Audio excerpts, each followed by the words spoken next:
This happened about 4 years ago. At the time I was around 8 months pregnant, so very noticeable, and was doing some Christmas shopping at the local mall. It was around 9 at night. I finished up my shopping and headed out of the mall towards my truck. At this mall, there is a road that goes around the mall and parking is on the other side of the road. Therefore, you have to cross the road to get to the parking area. As I am leaving the store, I happened to notice a man standing in the middle of the road. He looked in my direction and made eye contact. I looked away and kept going. At the same time, there are 2 men that walk past him to go into the mall. He never looks at them or says anything to them, but keeps his eyes on me. I noticed that he started to walk in my direction, but I just keep on strolling to my vehicle. Then I hear, "Excuse me, can you help me?" Being Southern has its downfalls, and one of those is having it ingrained in you to be polite. I simply just asked, "What do you need?" He looked around and said, "Could you help me start my car? I think my battery's dead." I may be Southern, but I'm not that polite, nor am I stupid. Please remember that I am very much pregnant, and a woman walking alone in a parking lot. If he was really having car trouble, is it likely that he would ask a pregnant woman for help, rather than 2 men that had just walked past him? Doubtful. At this point, I know it's time to go, so I just say, "Sorry, I can't help," and keep on walking. A little faster this time. I still see him at the corner of my eye following me. I have my keys out, and am ready to go as soon as I make it to the truck. He's still coming. "You really aren't going to help me? I just need to jump." Again, I say, "Nope, sorry." Finally get to the truck, unlock it, and jump in. He's practically running towards me now. I lock the doors and try to get the key in the ignition, but I was shaking, and at that moment the damn key just would not fit into the ignition. He gets to the truck and hits my window, saying, "I just need your help for a minute." Now I am starting to get angry, and yell, "No! Get the hell away from me!" He grabs the door handle and tries to open my door, and screams, "Just open the door!" Here is where I lost my cool and made a split-second decision. I have my concealed carry license because there have been other reasons that I needed protection that I will not go into. However, I did have a 38 special in my console that I do know how to use. When he tried to open my door, my only thought was to protect my child and myself. I rolled the window down, grabbed the 38, and pointed it right in his face, and said, "I'm not going to tell you again. Get the fuck away from me." He stood there a moment, in shock I'm sure. In that moment, time stopped. I didn't know what he would do, but I knew that I was prepared to use this gun if he made any move towards me. He didn't. He didn't say a word. He turned and ran. I know I should have gotten the hell out of Dodge then, but I couldn't. All I could do was just sit there in shock. I was terrified of not only what he may have done to me, had I not felt that something was wrong, but also that I just had to threaten to kill someone. Not a situation I ever want to be in again.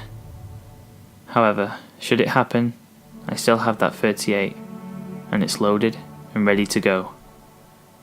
So man at the mall, I hope we never meet again. Number 2.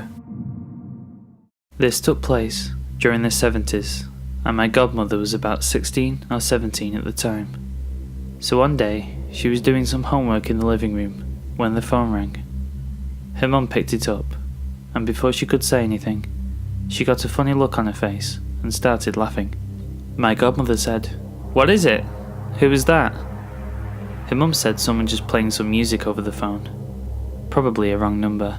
A few days later, my godmother was home alone when the phone rang. She picked it up and the song, "Hello, It's Me," by Todd Rundgren, started to play. My godmother smiled. I thought it was this guy she was dating at the time. She hung up, and the next day at school brought it up to the guy she was seeing. He looked confused and said he never called her. She brushed it off as someone who had a crush on her. The phone calls were coming in about 5 times a day now, and she was both annoyed and freaked out. Her parents, however, just thought that it was someone who liked her, and each time she picked up the phone, that song was playing.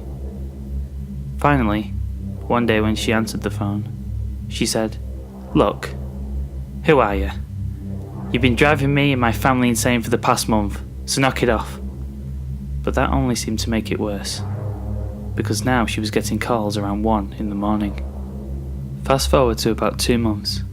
This had been going on for a while, and one day my godmother decided to go to the record shop with some friends. While she was there, she noticed this middle-aged guy looking at her. She didn't think anything of it until he walked up close to her and started looking at some records. And then, he takes a Todd Rundgren record, shows it to her, and started whistling "Hello, It's Me," the song that was playing whenever she answered the phone. And with that, she told her friends that she didn't feel well and left. And just like that, the calls stopped. Don't know what this guy's intentions were, but they definitely were not good. Number 3. I lived in a city in central Ohio that begins with a C and has a big college that I lived near. I attended a different college than the one I mentioned and made the 20-minute drive from the city to that college. I also worked nights as a pizza delivery man in the city and the surrounding suburbs. One night, I had an order in the town where my college is located, which is a smaller, suburban city northwest of my home city. Now, this call occurred during what my co-workers and I referred to as the dead hour, which is just before the shops close at 1 in the morning. I begrudgingly took the pizza, got in the car, and plugged the address into the GPS. I noticed that the house was located off on a back road in what looked like a sparsely populated area. Not thinking much of this, I drove up Route 315 to I-270 east and exited. After passing through downtown, the cemetery and the college, I drove through some subdevelopments and then onto the smaller road where the house was located. The GPS notified me that I had arrived at my destination, but to my surprise, the house was boarded up. I noticed that there was a small shed at the back of the house that had a small window. There was a flickering light in the window. At this point, almost every red flag had gone off in my head, but I knew my hard-ass boss would be pissed if I wimped out on this delivery, so I proceeded towards the shed. As I got closer to the shed, I heard a rustling in the bushes next to the driveway. Then, I heard a man whisper, "Here they come, Billy. 45, 45. At that point, a man jumped out of the bushes, and 2 other men jumped out of the shed. They were carrying knives, and were wearing 3 long robes and white masks. I made it back to the car just in time, but one of the assailants managed to slip my arm. As I escaped, I could see the assailant standing in the middle of the road, looking pissed. I probably drove 90 miles per hour on the way back. When I got to the shop, everyone looked shocked. After explaining everything to them, we contacted the police, and they dispatched a few officers to the house. When they got there, the assailants were gone. They found some drug paraphernalia in the shed, and some ropes and weird torture equipment. Always remember, carry pepper spray, everyone. Number 4. This particular incident happened when I was very young, maybe 4 or 5 years old. Obviously, I was too young then to appreciate the potential danger, but thinking on it now, I know that I'm probably pretty lucky to be here to type this out. I grew up in a small town in Indiana in the early 80s. Everyone in my neighbourhood pretty much knew everyone else. My neighbourhood was made up of mostly older, retired people, but there were a couple of younger folks who had kids my own age that I would play with on occasion. The way the neighbourhood was set up made it to where you would have to turn into an entrance in order to reach the houses. Once you were in there, the neighbourhood looped around until finally coming back around the same entrance to leave the neighbourhood. Whether it was to save the mailman the effort of driving in a huge circle or not, I'm not sure, but the mailboxes for all the houses were out by the entrance.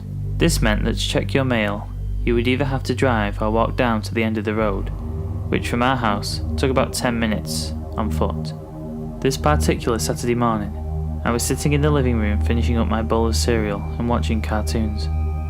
I remember that I was watching Thundercats, which was my favourite. My mum was the only other person home, and decided that she was going to walk down to check the mail and asked me if I wanted to go. Of course I said no, because I couldn't miss Thundercats. Keep in mind, this was the 80s, so my mum didn't really think twice about leaving 5-year-old me alone for 10 minutes to go check the mail. My mum leaves, and I'm still happily watching my show. It wasn't but maybe 3 or 4 minutes after she left that the front door, which opened directly into our living room, cracked open, just enough for a middle-aged lady, I'd say she was probably in her early 40s or so, to poke her head in. This of course startles me.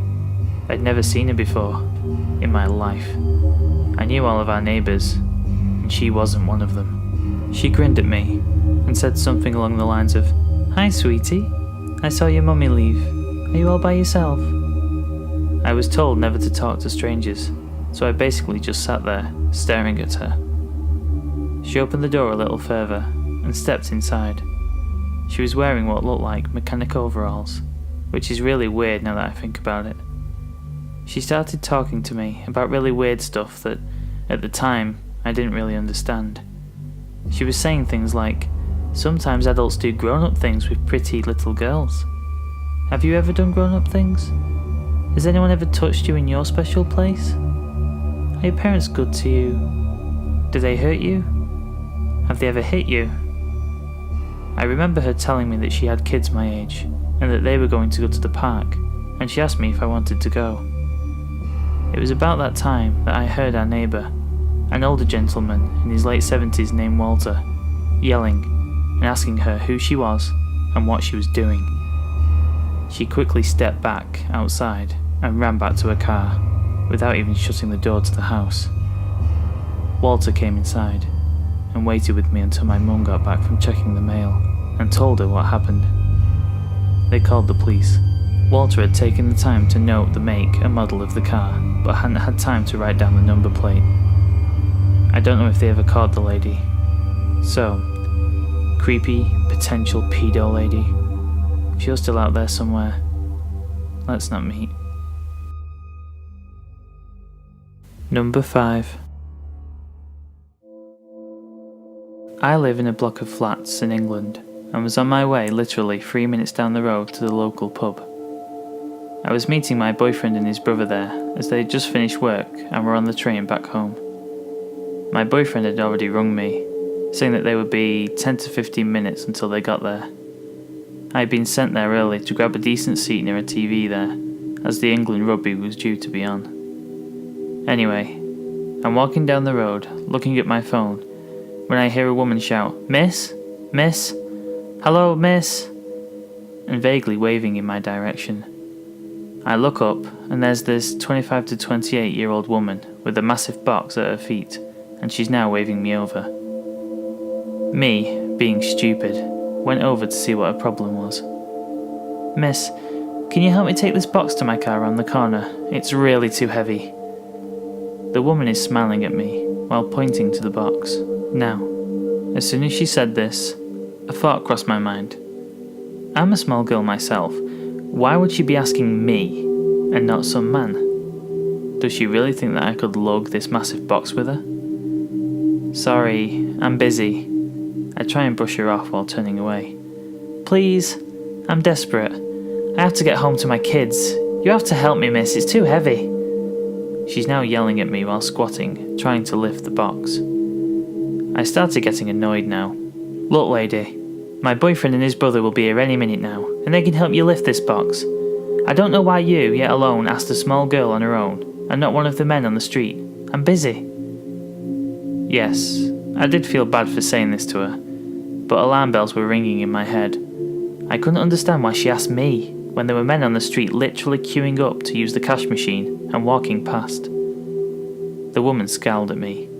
She gave me pure evils, pursed her lips and took her phone out. I continued to make my way to the pub. I was 2 shops away and I could clearly see one of the regulars outside smoking. I looked back over my shoulder, just in time to see her lift the box up on her own and walk down the alleyway that was right behind her. What the hell?